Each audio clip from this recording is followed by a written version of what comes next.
What's going on, hockey fans? The Dan K Show is live, back, and better than ever. Well, taped back and better than ever, I guess you could call it, because we're covering all the things that happened before the Turkey Day break, post Turkey Day, everything in between. It's USPHL Elite and Premier Hockey here on the Dan K Show. We're going to be doing a little coffee review to kick things off. We're going to be talking about a bunch of things. But before we do that, before I take my one sip, everyone knows the rules, I go to my right-hand man, Mike Consigliere. Mon frere from another mayor, Lucas Jones. What's going on, man?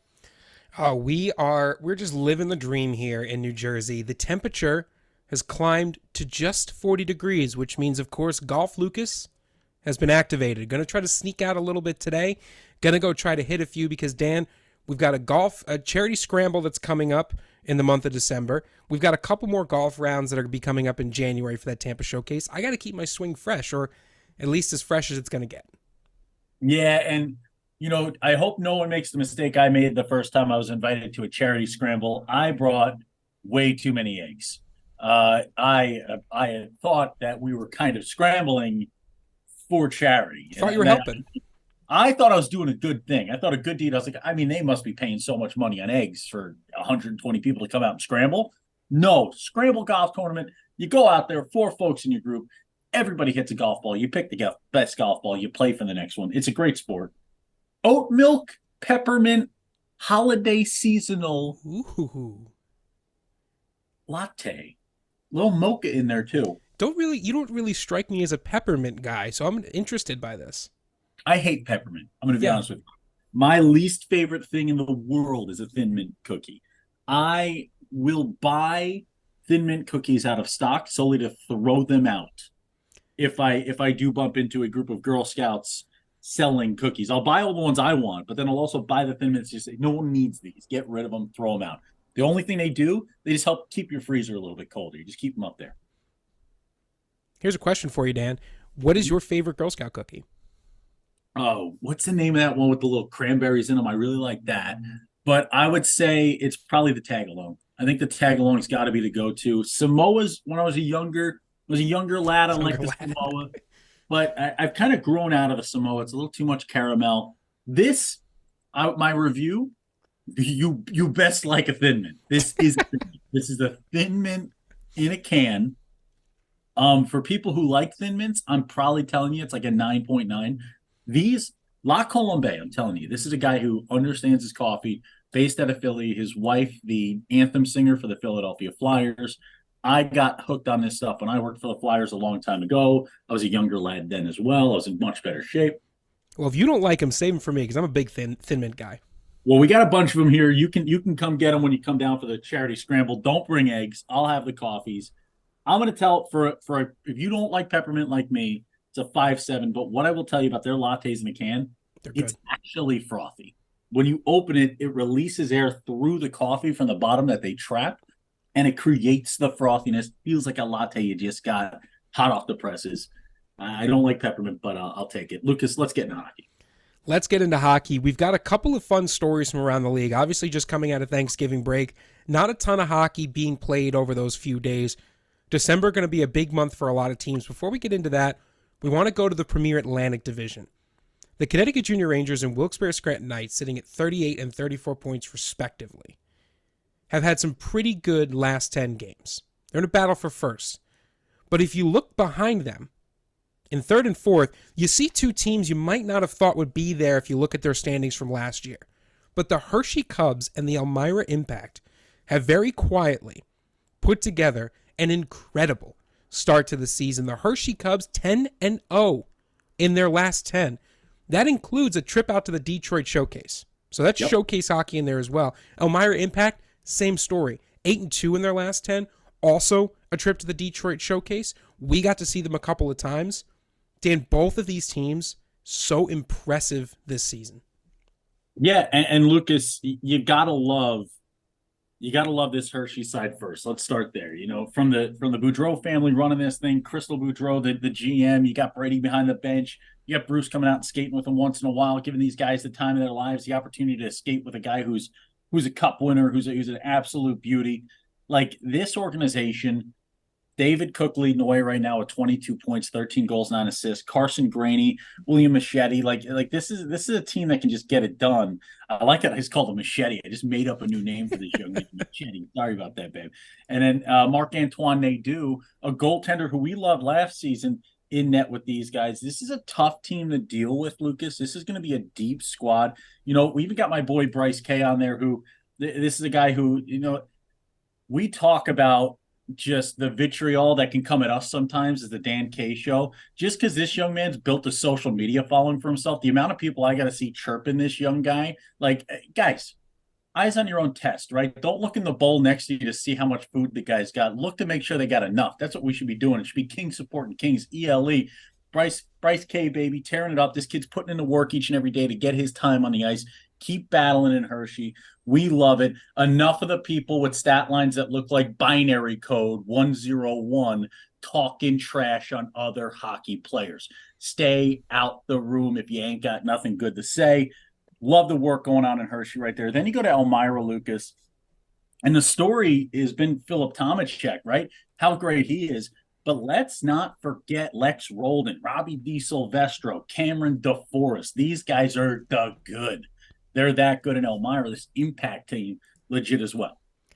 They really are. And you mentioned a ton of great talent on the Elmira side. And classic me, in classic me fashion, Dan, I'm going to go to the defensive side. Because you've got Connor Craig right now, a 5'8", 155 right-handed shot. He's an 03.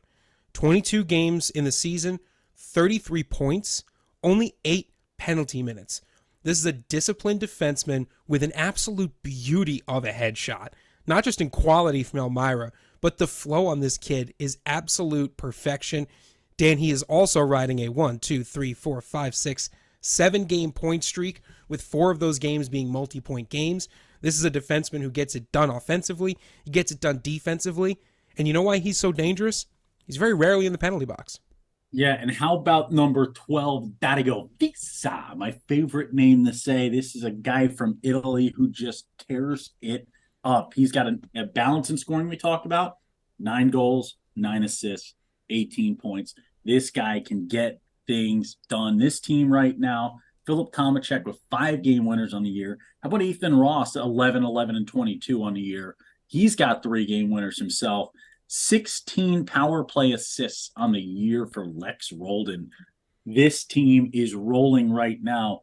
Lucas, is it possible that both of these teams are Nationals participants? That's the question. They sit in 3rd and 4th right now in the division. The Wilkes Wagon at 16-4-1-1 ahead of them in 22 games played. That Connecticut Junior Rangers juggernaut with Mike Stanaway behind the pine. They're tearing it up as well.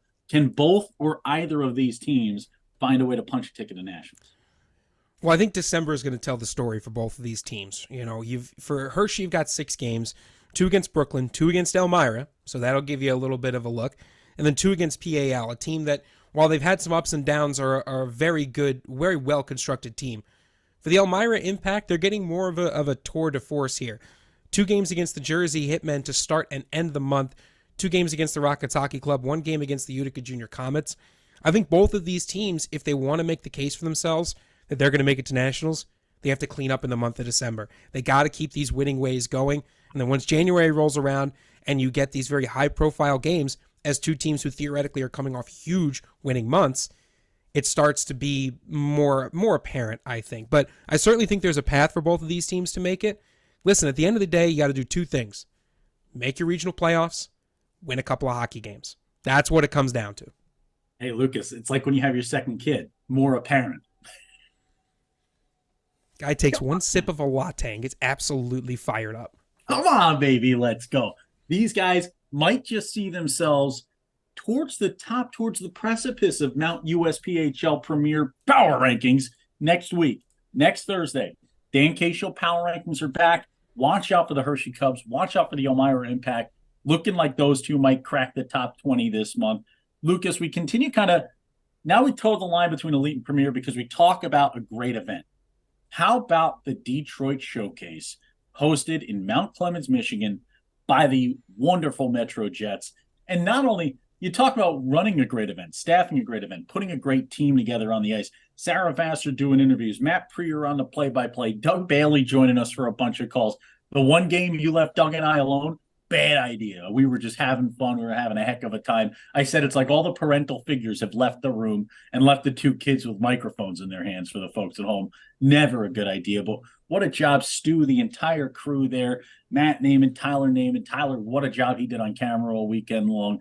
Everybody, if I missed anybody, yell at me in person next time I see you. But this group, man, that event, and then to go 12-0 between their three teams. Metro Jets Elite 4-0 in the showcase.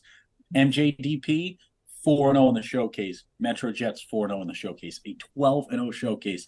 Never seen it before. It'll never happen again unless it's done by Metro.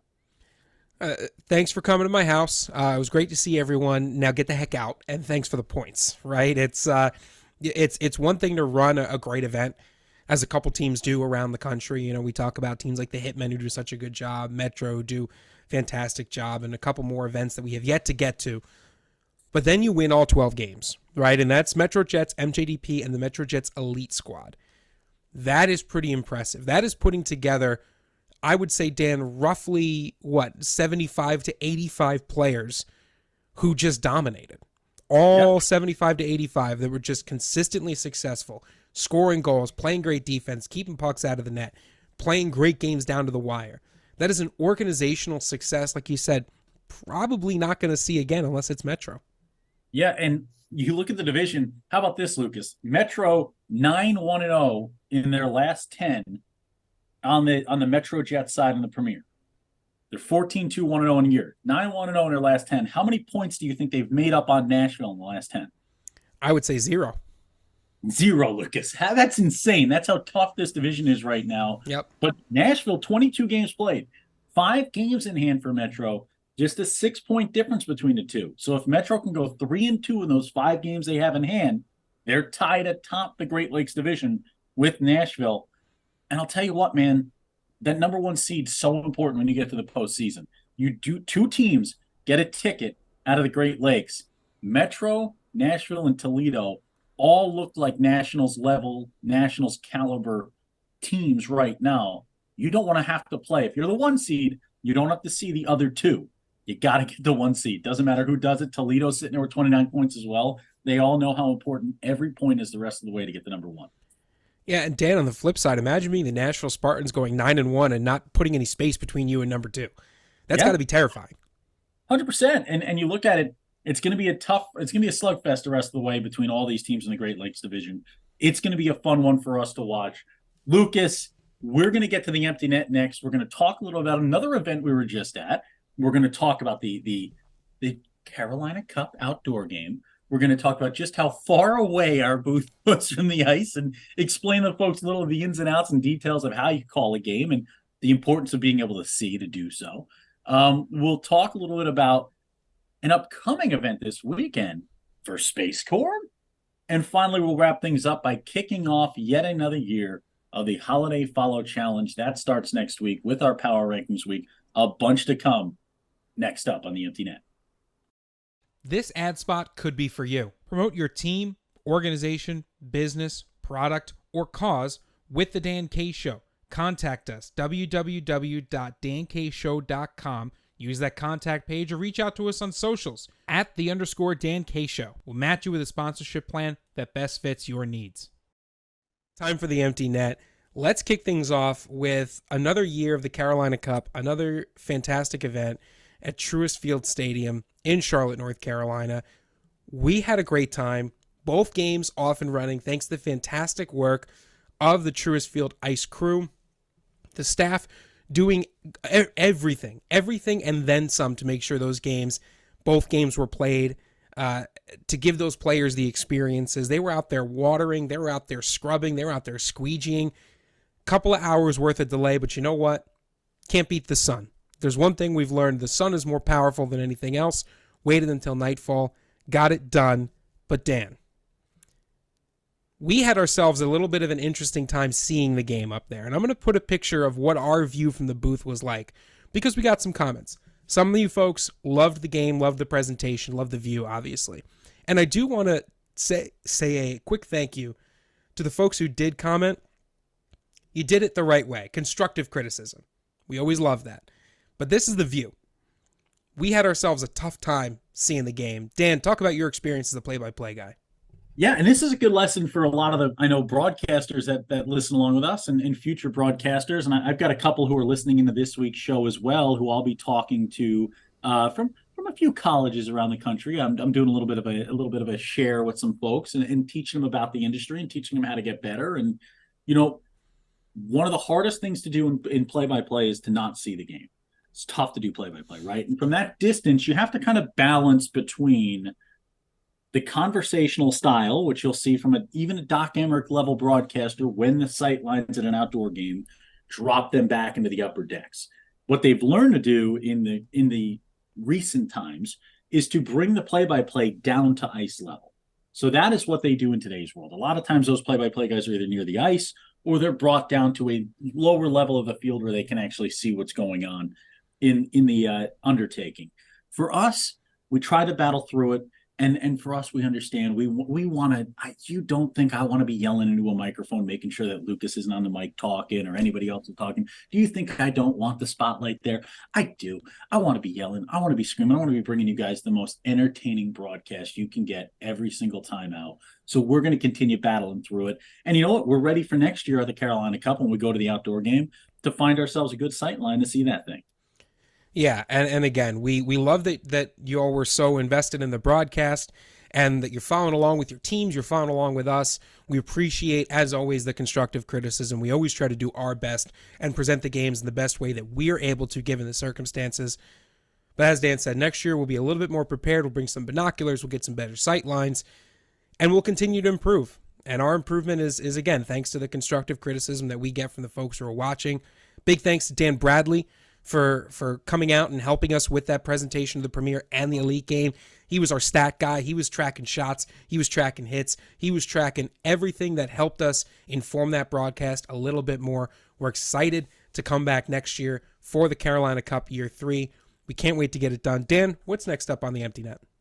What's next up on the Empty Net, Lucas, is talking about an event coming up this weekend, the Battle for the Space Corn. We've got a former Fort Wayne spaceman right now who's working on a potential new trophy. We'll see if that thing's ready for this one. If not, we've still got our crazy big tube that is sitting there in Fort Wayne for the winners of this one.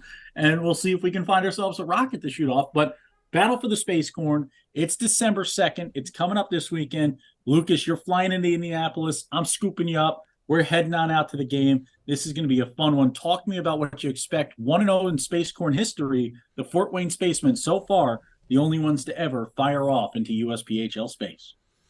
Yeah, and right now the Fort Wayne Spacemen on top of the Midwest East Division as well, right? 32 points in 22 games. They've got a ton of offensive production. Battle Creek, we've gotten some inside scoops that they might be presenting a more physical side now coming out of the Thanksgiving break. They might be a little bit more hard-hitting, trying to get the game into the corner boards. We'll see if they're going to be able to shut down that offensive production from Fort Wayne. But I guarantee it's going to be a fun one. We're going to be our first time at Fort Wayne's home arena. We're going to get to work with some of their crew, some of their staff. It's going to be fun. Yeah, and the big story Saturday, December 2nd at Fort Wayne. Did Dan K need to consult the schedule to make sure this isn't in the central time zone? I never know what time zone I'm in. Me neither. When we get to this point in the season, Luke's and I always talk about it. You get to November and you just kind of start forgetting where you're at.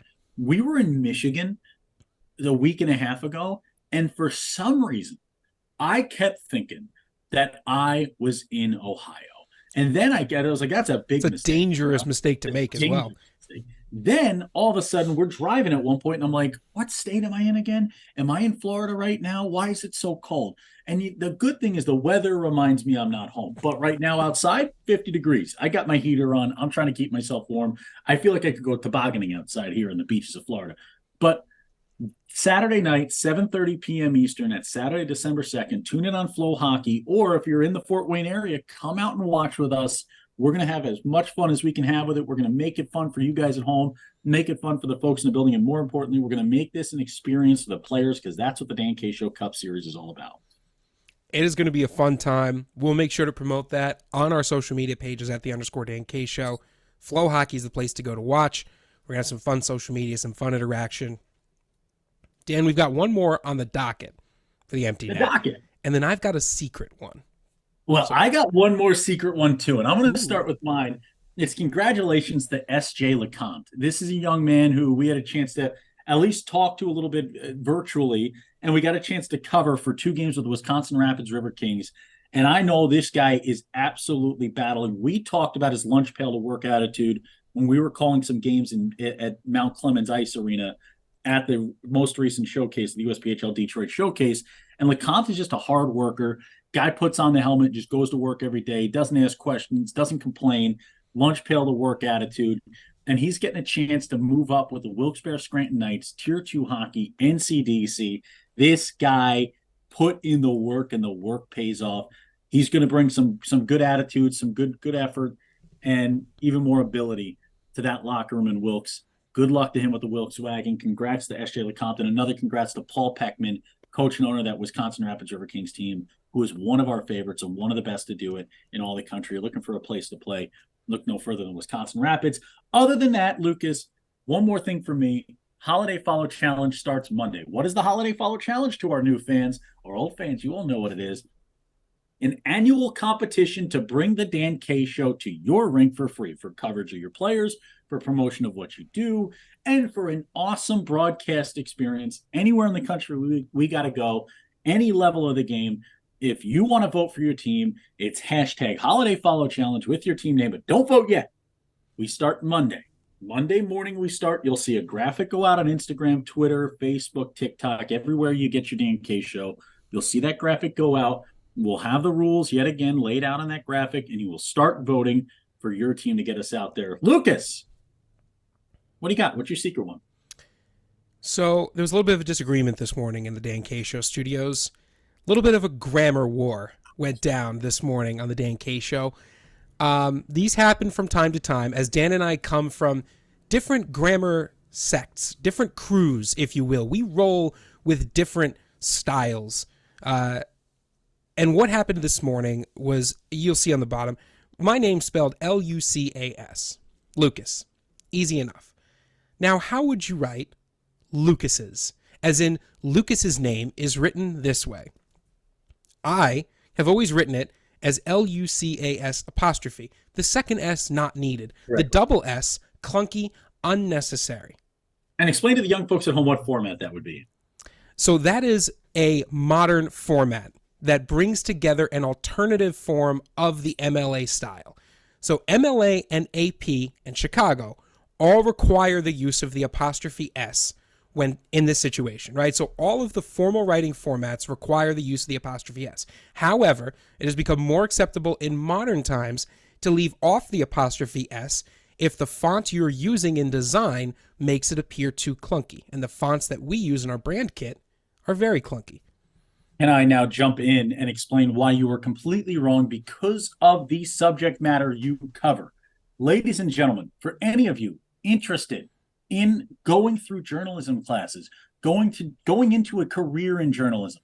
I know journalism's kind of gone by the wayside. We kind of just shoot from the hip now in today's world. Or we get computers to write it. Yeah, or we just use AI to write stories like ESPN's doing, which is insane to me. Like, what are we doing? But journalism's still a real thing, okay? And sports journalism is all about visual medium. And visual medium also plays into what's called readability. Okay, so when you're doing sports content, it's all about its readability. This is not something you're taking a long time to build. This is not something that's about aesthetics. It's about readability. It's the same reason why the number spelling out rules change in the format of sports journalism, where you will use numbers in places where you'd normally spell them out for what's called, again, readability. Because it's tough to say 20-3 assists on the game compared to the number 23 assists. It's readability. So it's important to understand that in this case, there is no argument. This is not a debate. There is a right answer and there is a wrong answer. And the right answer is that it's Lucas apostrophe S. Lucas is, because that is how you read it. What I read the apostrophe as is Lucas, and it almost appears to me as possessive when reading it fast, that this is just Lucas. And like, it makes no sense. It's not readable. Lucas is, you add the S. Well, Dan, you come from an more older, dogmatic, ancient, dusty form of grammar rules, and I come from the sleek, modern, new age, hip form of grammar rules. And over the next 10 years, one of us will be proven right and one of us will be proven wrong, because that's how history works, folks. You get the old, you get the new, and then eventually there's a compromise, and that forms what actually happens. So we'll see. You want to come back 10 years from now and see who ends up being right? You're going to end up being right, but not for the right reasons. You're going to end up being right the same way that they're watering plants with Brondo. If you go back and watch the movie Idiocracy, and that's it's electrolyte stand. It's electrolytes. It's what plants crave. What plants crave. And to me, as a man with 3 degrees and not one math class under his belt, I'll never have it out with you when you want to get into an argument about accounting or math or calculus or anything in that world. But if there is one thing that I hold near and dear, it's not just the English language, but it's how all languages work. And whether it's Spanish, whether it's Portuguese, whether it's German, whether it's French, whether it's English, whether it's the Queen's English, the King's English, or our Americanized English, it still doesn't mean that there are lines and fences drawn to ensure that the property line between what you want to say and what you actually mean and what you actually dictate, there is an importance in us having those lines. And those lines exist because the beauty of languages, like the great J.R.R. Tolkien, who invented his own languages and made Elvish and wrote whole worlds because of the importance, Lucas, of the meaning of the sounds that we create with our mouths. It's what separates us from the Neanderthal, as some call them, it sounds cooler when you say tall and not thal. It's what separates us. And that is your lesson of the week. Go to class. Learn. The grammar matters, man. Just get your grammar right. Grammar does matter. I will give you that. As an English tutor, grammar does matter. I will also say this for the folks who are still here. Thank you. Obviously, you are also into grammar, or you were just amused by the conversation. We love doing what we do. We love getting to have these arguments and then put them on camera for the folks at home. If you loved that, great. If you hated that, I'm sorry. But either way, that's what's going on in the Dan K Show world this week. Oh my gosh, did I accidentally just get parting words? That felt great. I might do that more often. Now I get it. Now I get why you do it.